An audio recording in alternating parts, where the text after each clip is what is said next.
të frustruar atë presidentin Trump në fakt që kishte pritshmëri për lëvizje të brendshme që mund të prisnin sulmet amerikane për të lëvizur dhe deri tani nuk kemi parë asgjë.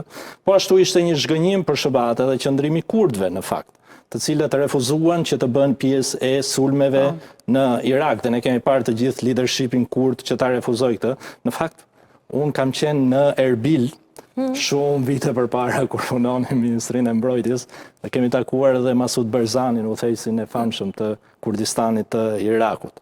Dhe ata janë njerëz shumë pragmatik dhe shumë inteligjent dhe shumë e vështirë që t'i fusësh në kurthe. Dhe natyrisht pam edhe një deklaratë të djalit të Xhalal Talabanit në fakt, i cili është një politikan shumë i njohur i Kurdistanit të Irakut, i cili thoshte që ne nuk do të pranojmë të përdoremi si maje shigjetës në këtë luftë. Ne mund të jemi një për lidhje ndërmjet Irakut dhe Iranit, por nuk do të lejojmë që të përdoremi.